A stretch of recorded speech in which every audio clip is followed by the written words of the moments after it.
I'm Justin Hoffman, Chief Marketing Officer and Senior Vice President of Business Development for PSA Insurance and Financial Services.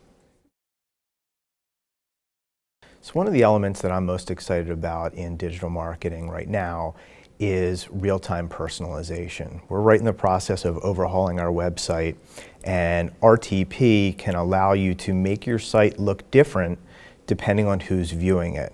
So in financial services, when there's multiple different buyers, it's a complex buying cycle, and you have a lot of different products and services to sell. Being able to customize your site per that persona and what they're interested in and the buying process that they control really gives you a leg up.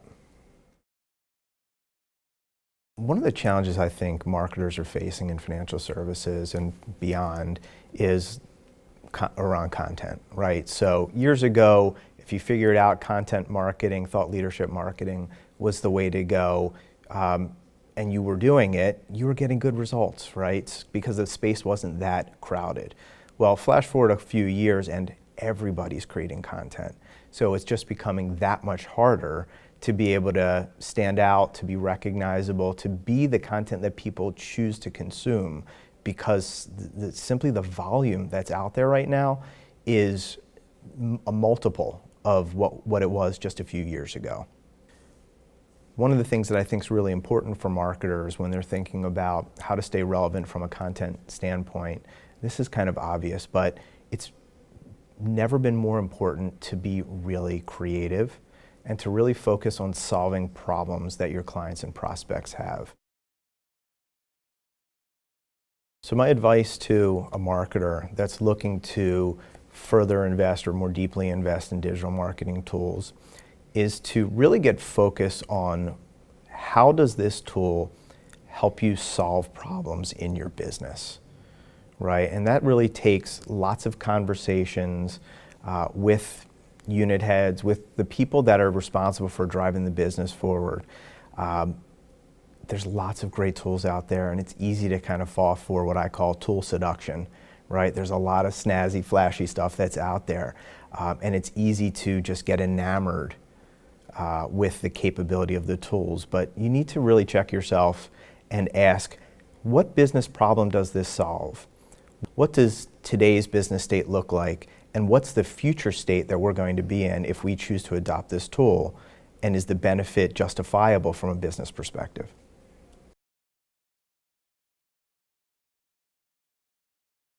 So when I think about the category of tools that people in financial services maybe aren't leveraging as well as, say, theoretically possible, I kind of look to social. And it's usually for good reason. I mean, especially in the highly regulated industries, there's a lot of compliance concerns, there's legal concerns. Those are very real, and they do hamper a marketer's ability to successfully leverage social. Then you layer on top of that most financial organizations, not all, but most, have a little bit more of a conservative bend, right? So what you're putting out there is very, very visible. It's content that everyone from your organization is going to see, your shareholders and stakeholders are going to see. So I think that by nature, because of the environment, we pull back a little bit. And in some cases, again, you have to, but I will suggest to people in our field that understand where the line is and don't be afraid to take it up to the line, because it's a channel that in many cases is free and is very, very effective. So I don't know of a product that does this well yet, but when I think about how we all consume, especially goods, I think about the Amazon rating system that's out there. It's incredible the degree to which a buyer will research something that has a low price point. It's not particularly important to them, but gosh, I'm guilty of reading like 25 reviews on a garden hose.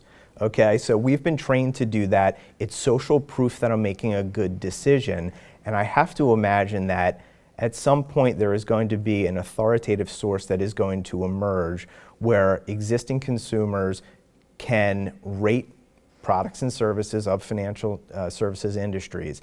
And I think if that becomes adopted, it's going to be a major game changer, because in many ways, it blows up a lot of the marketing that we have here, because at the end of the day, what really matters is not necessarily the creative positioning and the smart buy and all that stuff. Of course, that all is important stuff, but at the end of the day, if we don't keep our promises, and that's exposed in a forum that's viewed to be very trustworthy and very authoritative, all of those promises will ring hollow.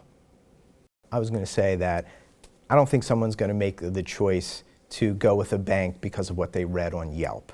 But goodness knows they certainly make other decisions when it comes to what establishments they frequent. So I think that our minds are now wired that way, and there's going to be a player that emerges that isn't Yelp, but it's going to be that go-to trusted resource for making decisions in the financial services industry.